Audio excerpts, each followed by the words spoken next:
How's it going tonight? Well, I just want to come on, have a little talk about what what I'm doing right now. I'm doing a 5 day fast, and by the time this video comes out, I'm going to be in the 48 to 72 hour range for my fast. And it's a water fast, so just water, coffee, some electrolytes, but that's it. Nothing like it's not an egg fast, it's not a sardine fast, it's not a protein sparing modified fast of any type. I'm just doing a strict water fast for more metabolic healing. Now, coming into the 48 hour to 72 hours, I just went over from at 49 hours right now. So what is it that happens on there? Well, during hours 48 to 72 of a 5 day water fast, your body is in a deeper state of ketosis with accelerated fat burning, heightened autophagy, which is the cell cleanup, and metabolic adaptations. This is a key transition phase where many people report hunger easing and energy stabilizing, though individual experiences vary based on factors like prior diet, electrolytes, and your health status, just how you are yourself.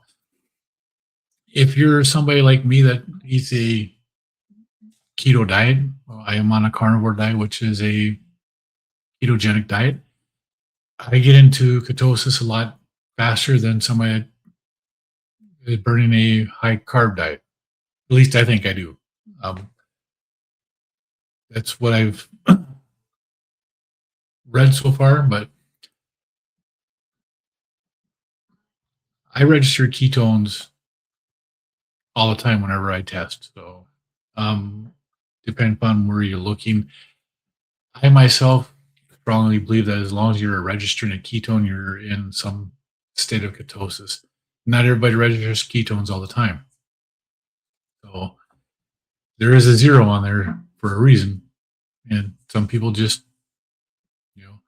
don't do it. My lowest reading I've had actually happened the other day when I was trying to do a dry fast, and I had 0.2 for ketones. That's the lowest I've ever had.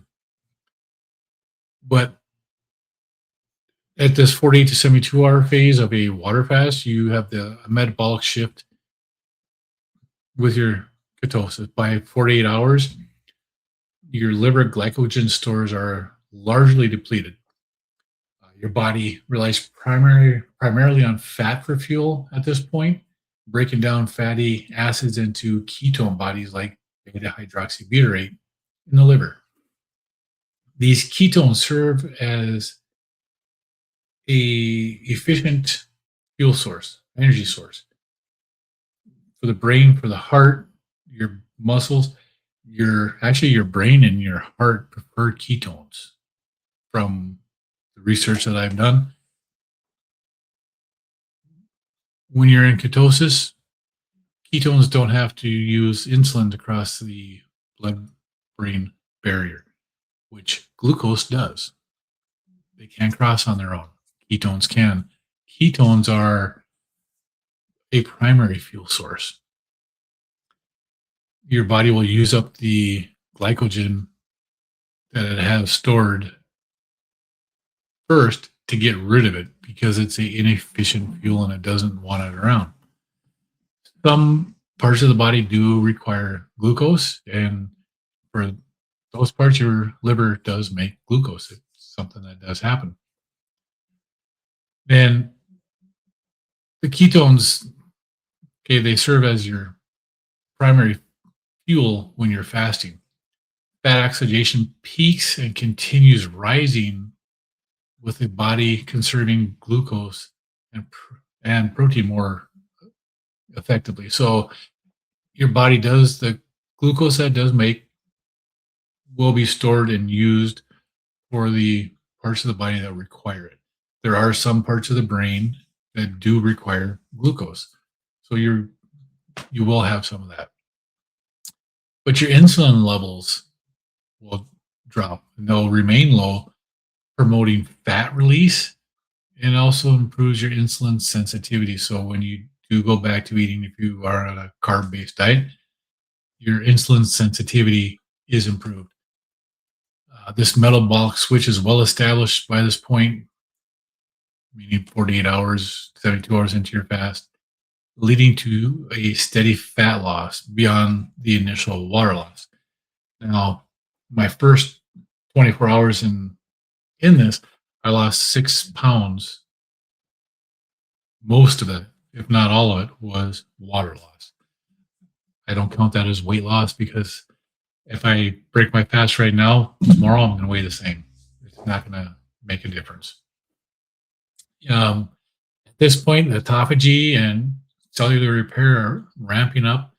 Um, Autophagy ramps up significantly and often peaks within this window. Your cells are recycling damaged proteins, um, other components for energy and repair. And the process helps remove dysfunctional parts and may support anti aging and disease resistance. I say may because this isn't medical advice, and there are research and studies out there that do show this happens. Excuse me.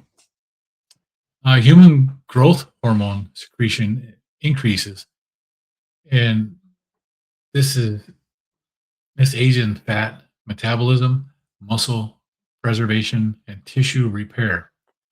You can think when you're hitting the autophagy, your body is taking cells that are damaged and bad and using them for energy, remaking more good cells. It's repairing your body. Some research links this time frame to immune system benefits, such as stem cell activation and regeneration of white blood cells, which is more pronounced around the 72-hour mark. But from my own experience this past winter, I was doing rolling 60-hour fast, and I could really tell I haven't caught a cold this winter because I've been doing the fast. I've been re-energizing my immune system by doing this. What can you expect, or what might you experience for like hunger? Often hunger decreases as your ketones rise, and it suppresses your appetite. Some people who aren't like on a ketogenic diet may experience keto flu, which is basically just sugar withdrawals, carbohydrate withdrawals, but it gets better. A little bit of electrolytes, maybe a little sleep, extra water, you'll be all right. Your energy and mental state, many people feel more stable energy and more mental clarity, kind of a euphoria or a clear headedness once the brain adapts to ketones. And some report tiredness and sluggishness. Again, that goes back to electrolytes most of the time. Your body is flushing those out. So you do need to replenish your electrolytes if you have any of those symptoms. Other changes possible: continued water electrolyte loss, like I was just saying, potassium, sodium, magnesium. You can also have a reduction in your inflammation in some markers, but maybe some temporary rises and some other markers. It's just the benefits of what you're going to do at this point outweigh the risks for a lot of people, but you have to judge that for yourself. If you're a diabetic, seek medical attention before you do something like this because you have more issues, especially if you're taking any type of medications. You have to be careful what you're doing. But the potential challenges include, fatigue, because some people do get fatigued while they're doing this. They do get dizzy. They may have muscle weakness caused by an electrolyte imbalance, and blood sugar and insulin will drop a lot while you're doing this. My blood sugar just a few minutes ago was down at 80. I have 2 CGMs on right now. I'm testing them. The high one is at 80. The low one is at 69. So I go off of the high one because That's actually closer to where my blood test was registering earlier. So, but when you're in a fasting zone, you have to pay attention to your body. If you are feeling dizzy and fatigued and you're weak and you've taken electrolytes and you're still feeling that way, you need to listen to your body. If you have to break your fast, you break your fast. You refeed and then you can try it again. Sometimes just feeding yourself properly before the fast makes the biggest difference in starting your fast. Over the weekend, I tried a dry fast. The last two meals I had prior to that dry fast I tried was with a pork product. It was pork steaks. It's not the right fat for my body, and the fast didn't go well. My ketones didn't come up. My blood glucose didn't go down like I was expecting. Nothing felt right, and I was fatigued. I wasn't dizzy or lightheaded. I didn't have muscle weakness or anything like that, but I was very fatigued and I was very like run down. I just didn't feel right. So I broke my fast. Before I started this fast, okay, Saturday night I ate. Sunday I ate my regular bacon and eggs for my breakfast, and then Saturday or Sunday night, my last meal was a ribeye. So I had plenty of fat. I had plenty of. Actually, it wasn't a ribeye. It was a T-bone.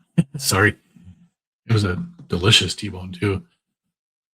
But I had plenty of fat, and it was beef fat, ruminant animal fat with that T-bone.